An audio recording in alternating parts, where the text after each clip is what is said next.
All right. What's up, everyone? And welcome to another episode of Affiliate Marketing Academy.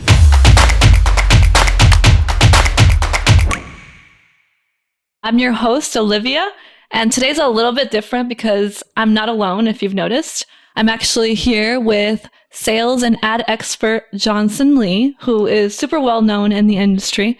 And today we're going to discuss how to have success as an affiliate with YouTube ads. But before we start discussing that, I want Johnson to go ahead and intro himself and talk about his background a little bit. Yeah, so I've been in the industry for super long time, over 10 years, and I've always been in sales my whole life. I've told this story before, Yeah, I used to be in fitness sales, but and then I met up with my friend Mike Chang. We started working at Six Pack Shortcuts, which a lot of people know. Now it's Six Pack Abs, totally different company.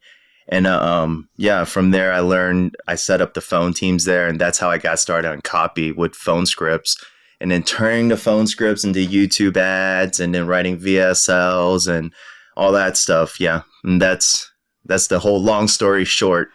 And then I'm still helping out different companies. I'm actually helping with the creative director position at Joe Barton's also. So if you guys want to, so that's awesome. I didn't know that promote part. that stuff.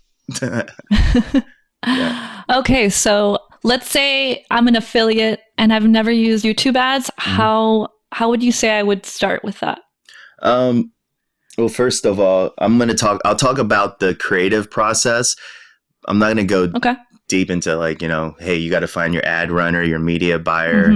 That's a little bit different. But yeah, you want to make sure you know how to run your ads. So beyond that, you want to have really good ads, right? Everyone knows that. And then but starting with that, you need to create a core set of ads.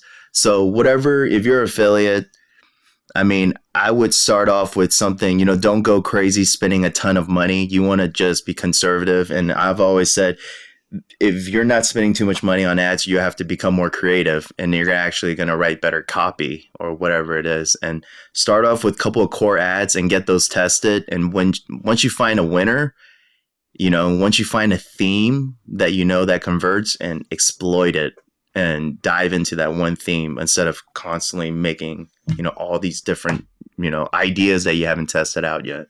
And yeah, absolutely. I completely agree with you. And going off of what you said, what would be like a good budget to start off if you're brand new? It depends. If you're writing your own ads, I know affiliates that just do it quick. They're not even spending much money. They're, getting their cell phones and recording little selfie videos or whatever it is, to having computer generated ads with, computer headlines and computer voices. You've seen that. To hiring the best copywriters, the higher end video editors to get that out. And that's why I always say, start off with just start off with your minimal budget if you can, and then ramp up from there. And be, absolutely. And as I said, some of these guys are just getting a cell phone, but they're being creative.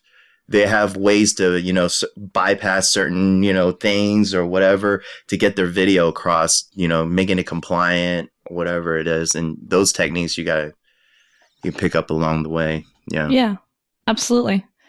So talking about YouTube ads, how can you use YouTube ads to promote affiliate offers successfully, specifically? Well, it's the same process. You would go find, like Digistore right here. You would find your top offers that you want to promote. And of course the offer, you want to be one of the first because they haven't exploited that, that site yet. So what I would do is go look for the top offers, create a couple ads as we said, and start running them and testing them that way. You don't want to just, run out on random stuff, and really go and check out the competition and see what they're doing, and there's different techniques on your ads. It just all depends. Yeah, absolutely. And what would you say makes a YouTube ad successful? Do shorter videos work, longer videos? I know for some things, longer YouTube videos work. A human touch or an animation, things like that. The highest producing ads that I've seen are the ones with high content, that kind of teaches people, different tips, what makes it too difficult. And then they go on to give you the solution, and having high production, Right. Yeah. separating your video from others. And,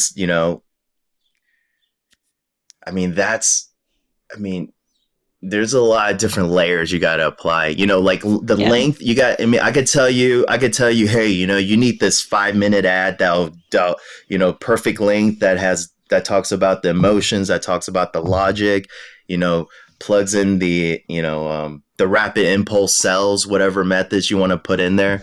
But then I've also seen ads that just have a couple of lines and just shows pure testimonial. It's only 2 minutes.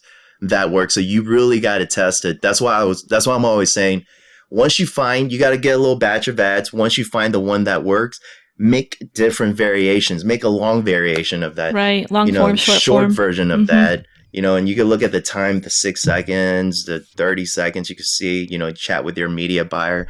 They should be able to tell you, what they're seeing, and you got to pick up from that, keep testing. Absolutely. Yeah. Always test with any ads, really. Nonstop. And, one thing is you got to, out test the competition. So it's all about the idea. Like we were, offline, we were talking about how I'm writing a VSL, and then writing a VSL is not too it's not crazy. It's just, what are you going to write? Right. And you're spending all the time researching and writing, and not writing, researching and planning and trying to figure out the pitch. But once you have the big idea, it's so long. Yeah. So spend a lot of time brainstorming idea. The top ad agencies, they're, like I said, they're exploiting that one ad that works, and they're coming out with 20 variations of that one, and then creating new ones and more variations of that. Yeah. And here you might be like, oh, I got one idea, I'm going to test it out. It didn't work. It's like fighting. It's like, we're in a gunfight, and I have a machine gun and you have a pistol, and I have thousands of rounds of bullets. I have thousands of ideas. I'm kicking out variations. You're seeing which ones are working best. Yeah. Yeah. I have some experience with Facebook ads. So it always helps when you have a ton of variations, and then you can turn off what's not working. So I guess the same applies with YouTube. Just changing that awesome. First couple lines can make a difference in your ad. Oh yeah. Yeah. Every time. So talking about affiliates and offers, what type of affiliate offers do you think do best on YouTube in your experience? Man, niches, for example, like health and fitness, or self-improvement, things like that. Like a lot of the biz op stuff, I've seen that work. I've seen ad driven. It just depends on how good your ads are. Anything could work. Right. Chair offers. I've seen chair ads, biz op ads that health. I'm mainly into health and fitness. So I'm going to talk. I see mostly those ads, but whatever's really hitting the pain, and I know everyone talks about, the emotional side, and you need to hit, you need to find that pain, that one pain that you could give the solution to. You got to find the pain that these people are feeling day to day, every day, So when someone talks about working out, let's say working out, for example, the pain is looking in the mirror and not being happy with you are, kids, laughing, and you're like you're not sure what they're laughing about. So you think it's, they're laughing about your weight, those are the things, and selling health and all that might not work, because most people aren't going to die tomorrow, and they're probably not going to die the next day or next week. So they're not worried, but every second they're overweight, or every second their joint hurts, every second their teeth is more yellow than ever, and they're having more hair loss or whatever. You're going to sell to them. Like, they see that there's every always day. Something. Yeah. So if someone's telling you, I want to regrow my hair for health, no, you don't. You're hurt inside, and you want to fix this. Yeah, exactly. So you need to hit those. Okay. That's interesting. And what metrics should we be looking at specifically for affiliate offers to promote on YouTube? What metrics? Man, like I said, I don't run the ads completely. So, of course, your ROI, your ROAS, your time, like I said, looking at the first. If you dive deep, I know some people that don't care about the first 6 seconds, 5 seconds, whatever, the attention span of these people, they just care about the revenue. So it's really based on your business. And Also, what is your hard cost? So if you're doing a digital book, which you're not sending out, you're not ordering expensive ingredients. I mean, that's all different. So you really want to look at all that and just, Right. It's different for everybody. Mm-hmm. Absolutely. And so like I mentioned, I have experience with Facebook ads, and Facebook ads compliance can be a little rough sometimes. Would you say that YouTube compliance is similar, or it's a little bit easier? Oh, I think it's a lot easier now. So, it switches back and forth. For a while, everybody was on Facebook, right? And then now everybody's trying to jump back onto YouTube. In fact, I heard YouTube doubled the amount of viewers since last year or whatever. Oh, wow. Maybe not a year. I could be making this up, but this time I heard that they're doubling amount of viewers. So, and on top of that, I feel like it's a balance, when everybody jumps to one platform, the other platform, they loosen up. So, you get back in there. Yeah. But I feel like YouTube you could kind of get aggressive in there. And then also, okay. That's you're awesome. super, I mean, we're speaking to the top affiliates or new guys out there, but the top affiliates, I would go and chat with these guys because they have ways to get their message across, to beat compliance. I'm not gonna go into how, but you gotta go and figure that out. That's the trick, right? How do you bypass certain things? How do you right? Yeah, I know. Or use your copy. Be smart in the copy. Make sure that you're speaking in a way where you could dance around these, the compliance. Like we always talk about, it's like a dance. It is, yeah. Yeah. I know how it is, just on the Facebook side, but yeah. Yeah. Speaking of the Facebook side, do you think that YouTube ads is better for affiliate marketing compared to Facebook? And why or why not? Well, it depends. If you're an affiliate, you're just trying to make money. You're sending to a landing page and collecting commissions, whichever one's working for you, you got to just go at it, right? But if you're collecting leads, which I know some affiliates are collecting leads beyond sending it to their clients because they want to monetize their own email list or whatever. Right, exactly. In my opinion, YouTube ads are the best. For collecting leads. Okay. Yeah, based on, your back end. So after you get the lead, beyond making a commission for the affiliates that want to build up their own list, and they want to figure out how to make the most money out of it. That YouTube list is, okay. So when you watch YouTube, sometimes you actually prepare your dinner and then sit in front of the TV and find the right video and enjoy, right? Yep. Do you do that on Facebook? No, you're probably looking on Facebook when you have 10 seconds to chill or you're working, you're writing, you're like, you know what? Let me look at my phone. You start looking at Facebook or Instagram, whatever. Right, and then you're scrolling and you're like, whoa, this is pretty cool. That's why a lot of Facebook way of getting captured. Yeah, they don't have to explain as much. Where in YouTube, these people went there to learn. So if you and I went there to look for how to fix a part in our car, we're really watching it. We're looking for the content, and we're actually action takers. And once we buy, there's a chance. And the more educated your client is or your prospect is, the more money they'll spend. Cool. It's like golfing. If you know all about golf, you're spending a ton on golf clubs. You're buying $6 golf balls. If you don't know anything about golf, you're just gonna. Why would I spend more? I can't justify it. You have to have the knowledge to justify what you're buying. Yeah, makes sense. Yeah. And you mentioned sending your traffic to a landing page. Speaking about that, I'm not too familiar with YouTube, but if you're promoting an offer on YouTube, do you have to create a landing page just to bypass that compliance? Is it better?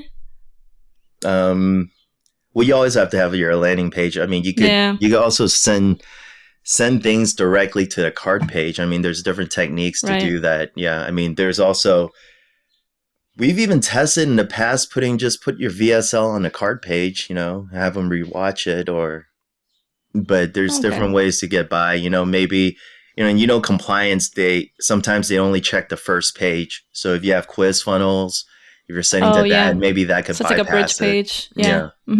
Okay, cool. Yeah. And then what are some last insights or tips that you can give for someone who wants to have success on YouTube ads? I mean, really, as I said, figure out the theme, really, get tons of variation, come up with that, different hooks. You know, sometimes you don't want to be too creative.